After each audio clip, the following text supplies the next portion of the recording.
ฮลโหล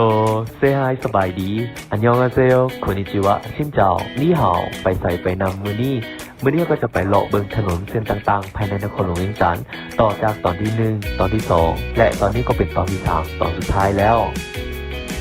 ซึ่งไฮไลท์ของตอนที่3ก็คือดังที่เห็นอยู่ในหน้าปกของ YouTube เลยซึ่งว่าจะเป็นจังไดรถจะไหลทำใดเบิงให้จบในเด้อก่อนอื่นเรามาเริ่มต้นกันที่ถนนไกรสอนพรหมวิหารอีกครั้งหนึ่งเนาะซึ่งว่าในตอนที่2ก็ได้อัพลงไปแล้วแต่ว่าถนนจะแบบรถจะแบบมายุมะยะซึ่งว่าตอนนี้มันเปลี่ยนแบบว่างามก็เลยว่าอัพลงอีกครั้งหนึ่งและบรรยากาศแล้วก็ท้องฟ้าสีสันมันก็สวยงามกว่าตอนที่ว่าอัพลงในตอนที่2ในตอนนี้เนาะเราก็จะมีการลัดเลาะเข้าห้อมซอยในน้อยแดงซึ่งว่าจะเป็นห้อมซอยอยู่ใส่นั้นเดี๋ยวเราจะไปอธิบายตามวิดีโอกันเลยห้อมนี้ก็เป็นห้อมที่ว่าภาวะเข้ามาแต่สีแยกไฟแดงตลาดทองขันคำซื้อมาเลยก็จะอยู่บนซ้ายมือเป็นห้อมสุดท้ายที่ก่อนจะฮอดหวยพัฒนาเราถ้าว่าเข้าไปเรื่อยๆมันก็จะไปซอดอยู่ที่หลังตลาดทองขันคำหรือว่าจะออกไปทางประตูไซเลยก็ได้เขาก็จะเลี้ยวซ้ายไปเรื่อยๆจนฮอดประตูไซแล้วก็โค้งกลับขึ้นไปที่หน้าตลาดเซาอยู่บนนี้ก็จะเป็นแถวหน้าตลาดเซาเนาะซึ่งว่าตอนนี้เขาอยู่แคมป์ถนนลานซ้างเลยหรือว่าเป็นถนนสายลักที่ว่ามุ่งหน้าไปที่ประตูไซเขาก็จะมาเบิ่งรถไก่ไปไก่มาน้อยนึงแล้วเขาค่อยไปถนนอื่นๆกันต่อเพราะว่ามันงามอีกแบบหนึ่งอยู่บนนี้ก็เลยว่าไทย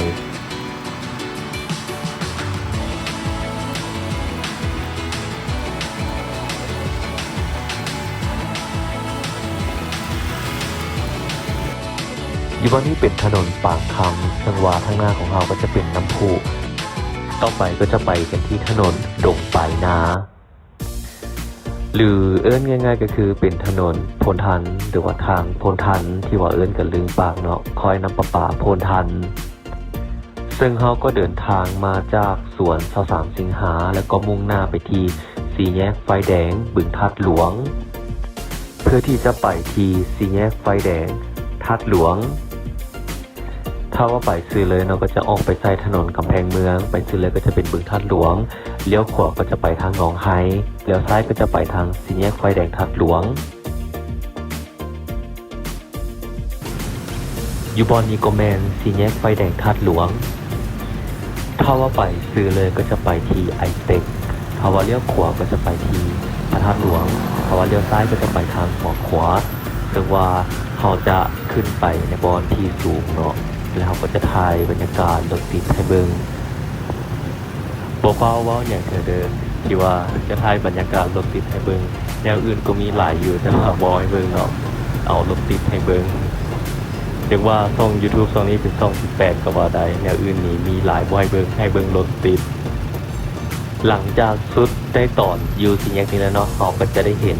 ความอลังการของรถติดเนาะจะเป็นจังไดนั้นเราไปเบิ่งนำกันเลยสาเหตุที่ว่าได้ถ่ายมุมนี้เราก็คือว่าบอลที่เวียกอยู่ตึกถนนสแควร์นี้ก็เลยว่าแต่ละมื้อตอนเช้าหลังจากที่ว่ามาเวียกแล้วก็จะขึ้นไปเบิ่งบ่พอกระทายให้ทุกคนได้เห็นนำว่าบรรยากาศของการจราจรภายในนครหลวงเวียงจันทร์ปัจจุบันนี้เนาะมันมีสภาพการเป็นอย่างไรในตอนที่ถ่ายเนาะก็จะมีหลายช่วงหลายเวลาแต่ส่วนใหญ่ก็จะเป็นตอนเช้าหลายกว่า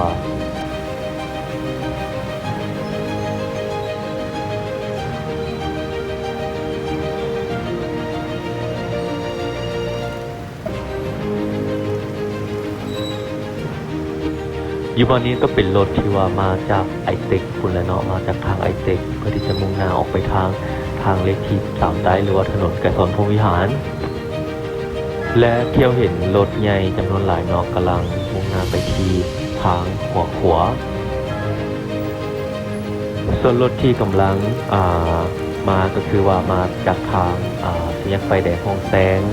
ที่จะมุ่งหน้าไปทางไอเต็ก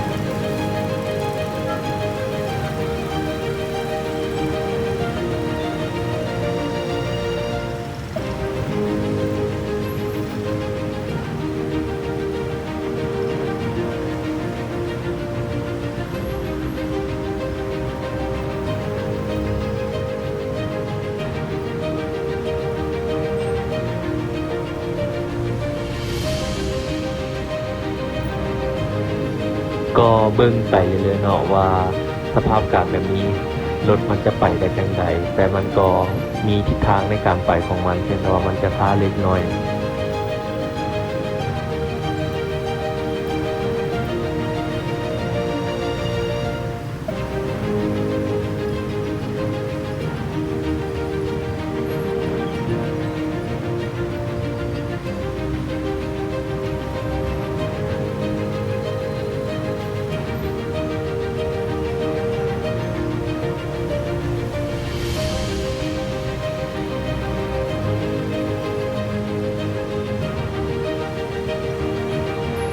สำหรับจุดประสงค์ในการถ่ายแบบนี้เนาะก็คือว่า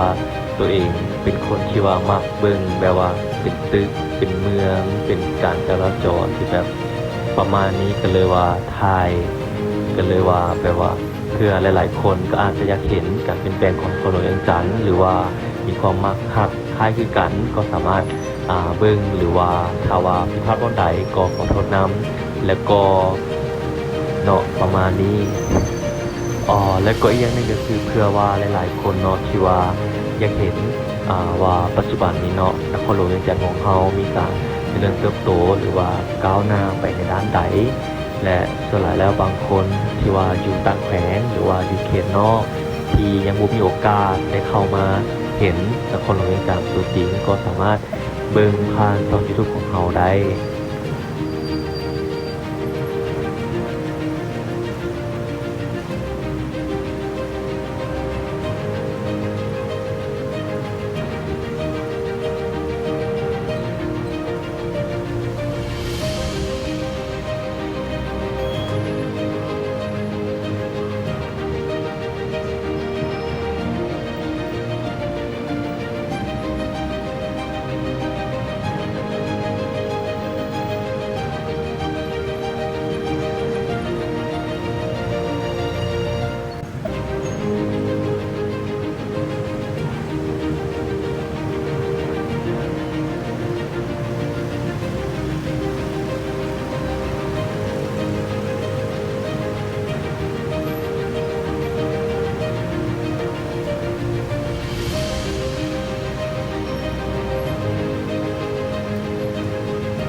สำหรับบอนนี้เนาะก็คือ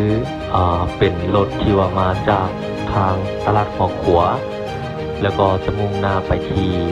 ยังไฟแดงคันหลวงก็จะต่อจากไฟแดงเมื่อกี้นี้เนาะแต่ว่าเมื่อกี้นี้จะเป็นมุมของสี่แยกแต่ตอนนี้เราจะกลับมาอีกฝั่งหนึ่งของตึกเพื่อที่มาถ่ายรถที่ว่ามาจากหัวขวในบรรดา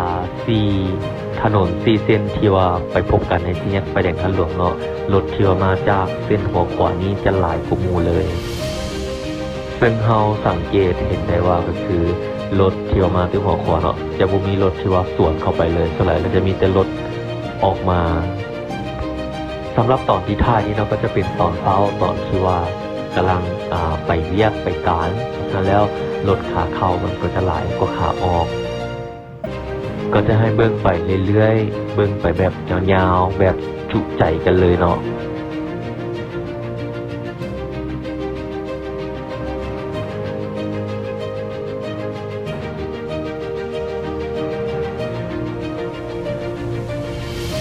ตัวนี้นะโบแมนมีอุบัติเหตุหรือว่ามีงานหรือว่าเทศกาลอย่างแต่ว่ามันเป็นปกติของถนนเส้นนี้เลยในแต่ละมื้อโดยเฉพาะแม่นตอนเช้าและตอนแรงตอนเลิกเรียน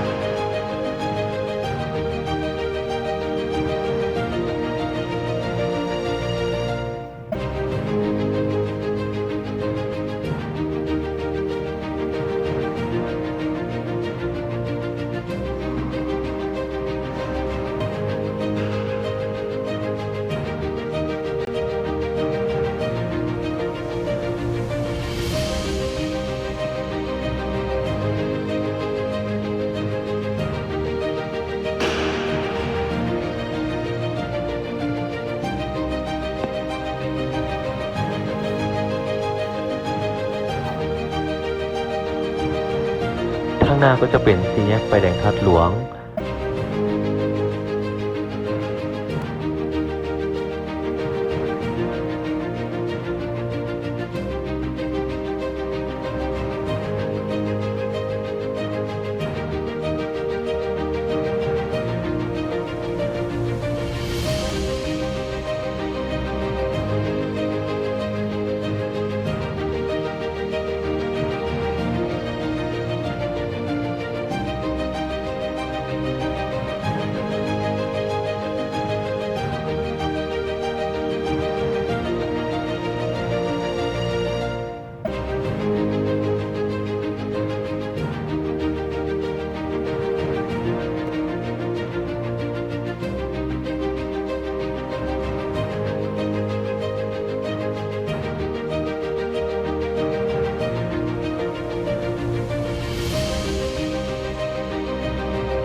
สำหรับตอนที่สามนี้เนาะเราก็จะจบลงที่สถานที่แห่งนี้ซึ่งว่าไปใส่ไปน้ำตอนต่อไปเราจะไปใส่ไปสถานที่ใดอย่าลืมติดตามเด้อแล้วก็ไปนำกัน